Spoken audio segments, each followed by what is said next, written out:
Mathias Kiwanuka, number 94, my 5th year with the New York Giants. Kareem McKenzie, New York Giants right tackle. This is my 10th year. Bryan Kehl, linebacker. Adam Koets, number 61. I'm a center. My name is Jonathan Goff, and I'm a linebacker for the New York Giants. I was drafted in 2008. Okay. What are your thoughts on the drafting process?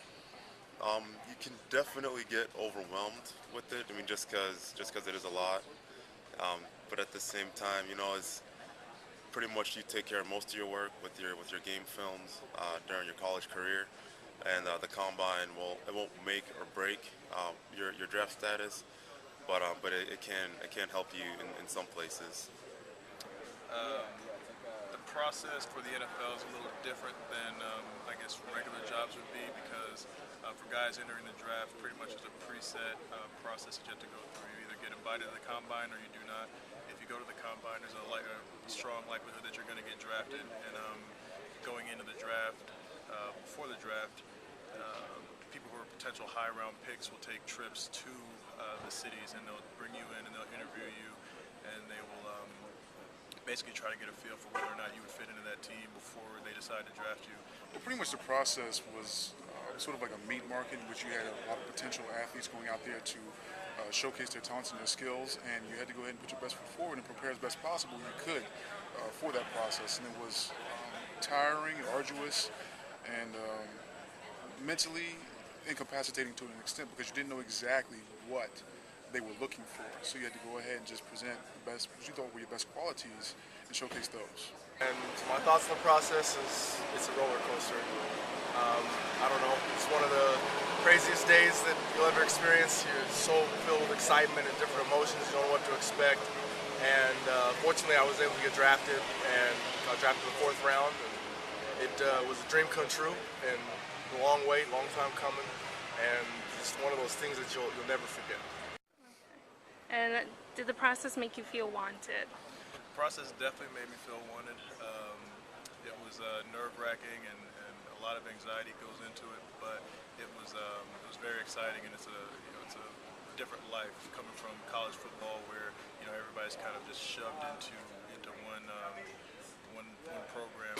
When you're going through the draft process, it's all about you. It's all about the individual, and teams are trying to get a feel for you as a player and as a person. It definitely did, because having so many teams and to have the opportunity to actually be a player in the NFL was very, very exciting in and of itself. And to have so many different coaches and recruiters ask you questions definitely gave you a need or a feeling of being wanted.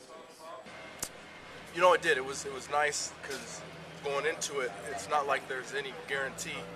And so you have different people telling you different things. Some people telling you you're going to get drafted here, and some people telling you you're going to get drafted there. And it's just, you don't know who to believe or what. And so you have a lot of question marks. And so when your number does get called, it's very gratifying to see that, and to see that you're good enough to be able to go and compete and play at the next level. It's they call it the biggest interview of your life, the whole process, going through the combine, going through, all the All-Star games, everything going into your senior year season. So it's a lot of work, and it pays off. It's just kind of, there's only so much that you can control, and it was like control what you can and try not to stress out about the rest. Have the coaches and staff pushed the team culture for everyone? Definitely. That's one of the main cultures I think we have within professional football, is the fact that it is a team culture. It's a family-oriented type of sport, and that's the only way you can really be successful, is to go ahead and to have that camaraderie with one another, to be able to communicate and perform on the battlefield. Yeah, of course. I mean, our culture is, our physical team. We're team first, and it kind of drives all our beliefs into us from day one. Absolutely. Yeah, it's always the team is really big, especially with us. That's one of the things that we harp on a lot. One of Coach Goff was saying is one team, one chance. Just the guys coming together and playing for each other, and that's just camaraderie. Yeah, our team here at the Giants are really big on that. Our head coach, Tom Coughlin, he's really big on everybody playing for the guy next to him. You can't win with one guy. If you don't have a complete team, you're not going to get it done. And so, that being said, coaches realize that, and so they really try to preach that. Yeah, the coaches definitely try to do a lot of things to build that kind of like team chemistry. If it's dinners or things that we're doing off the field, playing putt-putt golf or different things like that. But guess team culture is something that has to come from within. So it's usually something that comes from leaders on the team, older guys, and just trying to get everybody on the same page, get everybody sold into the program. Okay. How do you build your personal brand outside of practice? Just kind of, you realize you're always in the public eye, and that everything you do is a reflection on you and your team. And so whether you're out in the community, kind of doing help, or just out signing for fans and whatever it may be, guys always watching. You kind of gotta just be yourself out there. I try to make sure I stop, say hello to a few fans, just to let them know that we really do appreciate their efforts, coming out here. A lot of them drive a long way. Being presentable, going ahead and giving the necessary media interviews, and keeping a clean image, and definitely being approachable by fans and the media alike. I just try to be true to who I am in any situation or things that come up, but just take any advantage of it.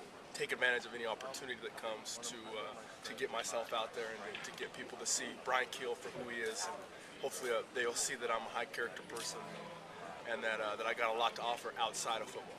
The best thing you can do to build your brand outside of football is to play well on the field. If you're not visible on the field, it's going to be really tough for you. But once you do that, once you perform and people are seeing you on the field, the possibilities are endless. From commercials to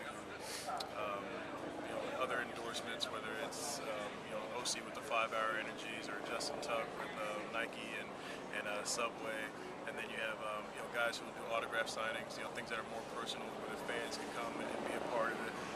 I think as long as you're reaching out, whatever level of performance you have on the field, that kind of puts you in the